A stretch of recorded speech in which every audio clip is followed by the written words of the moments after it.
Okay, funny story. Actually, this is actually the third take of this segment because the first time my SD card got corrupted. The second time I forgot to turn the mic on. So here, third time's a charm. Welcome to Coffee with Kyle.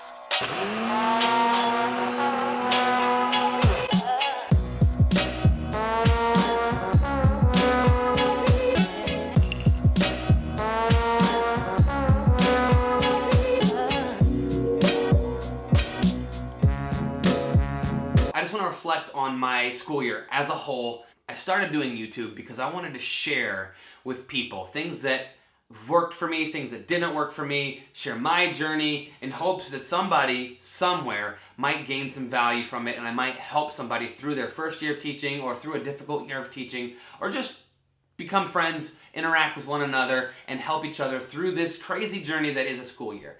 That's why I started. And I've been doing this the entire school year, which is something that's pretty cool. And I think that I'm just like amazed by the reception and everything that's came up because of it. Let me first start by saying I am not a perfect teacher. None of us are, but I am not a perfect teacher. I have a lot of things that I need to get better at, a lot of things I need to improve on. And although I'm not a perfect teacher and although I have a lot to work on, one thing that I am very good at, and I think we all need to make sure that we are pinpointing what we're good at and doing more of that. Figuring out what you're good at and just doing that, I think that's a big way to win in teaching and life.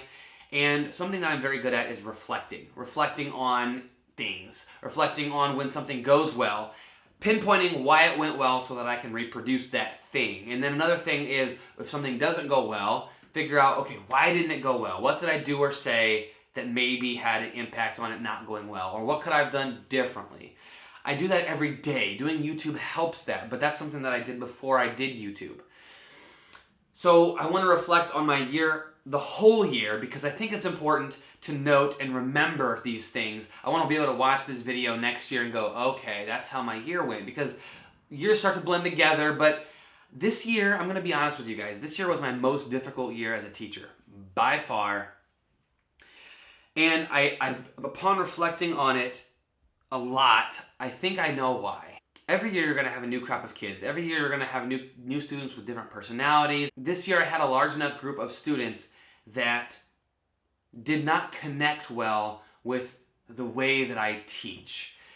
And every year you're going to have students that just don't seem to get you, or they're just not into the way that you teach. Your teaching style, it didn't suit them that well. And you can't know that when they make rosters and things. There's no way of knowing that, right? Like every child has a different way of learning. And we try our best as teachers to try to use all those modalities of learning and try to meet the needs of all of our students. But at the end of the day, there's always going to be some students that just don't connect well with you or how you teach. And this year, I think I had a large enough group of students who didn't connect well that kind of made it feel like the year was never running on full gear. Like it was never a finely tuned machine that I'm used to, of just a class kind of running itself and everybody on board and everybody kind of like, I don't know, it just never felt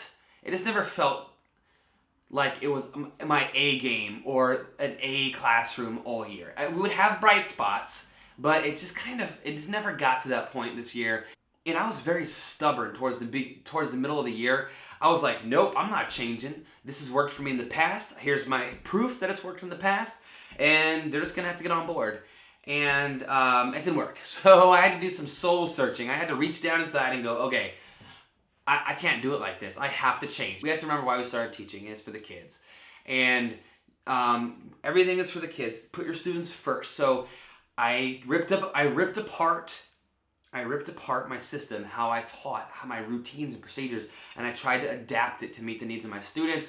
And it would work for a while, and then it would not. And then I tried something new, and it would work for a while. So this year was like a hodgepodge of me trying different things. If you go back and watch my classroom chat vlogs or different teaching vlogs about my school year, about the classroom, you'll notice the changes in how I did guided reading, how I did guided math. I started doing choice time. You'll see the progression throughout the year, how it went, and I did different things. And all the things worked to an extent, but I had to continuously adapt. if this year has taught me one thing, it's that no 2 years are going to be the same. And I know that's obvious and it sounds obvious, but it really hit me this year in like a reality check kind of way, where I got spoiled my first 4 years, where the kids that I had, they got it. They were on board, they drank the Kool-Aid, they were all in on the way that I taught. And when that happens, it's awesome. But when it doesn't happen, it makes it rough.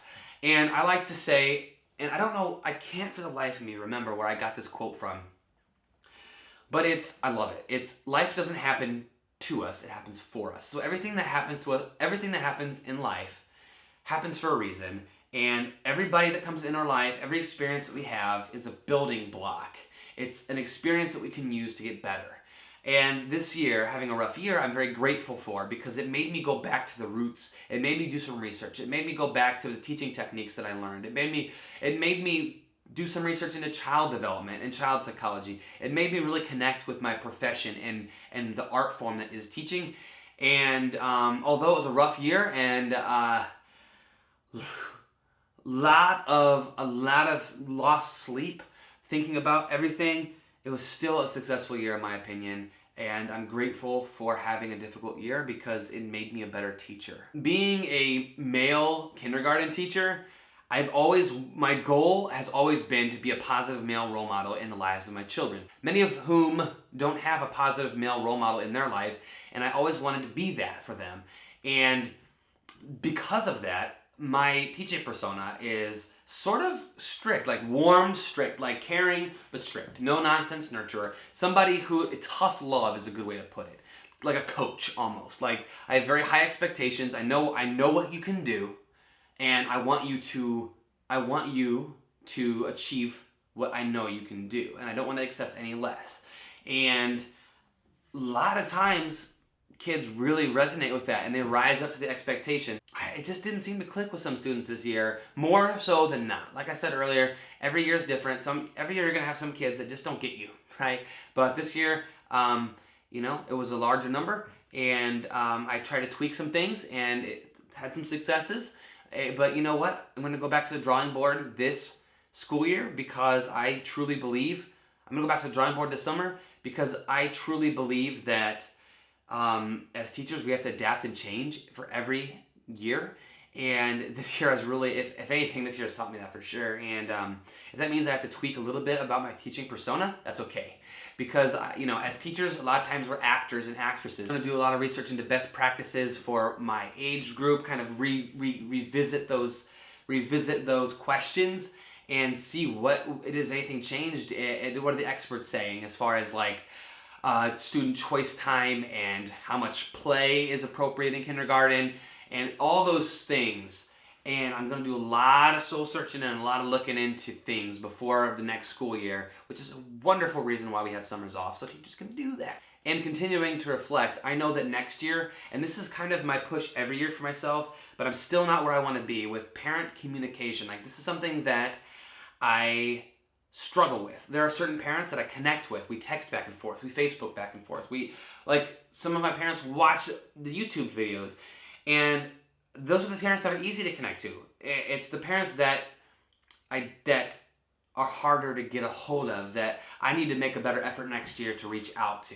And so that's something that I'm going to try to think about this summer. How can I do that? So there were a lot of things that I did this year that worked really well. Classroom Dojo, love it, going to be using it next year, almost exclusively. And there's a lot of things that didn't work so well, and it's just kind of like taking some time to just sort of dissect everything, go through it, and try to plan as much as you can before the next school year. But really, guys, you just can't. You just don't know what you're going to get.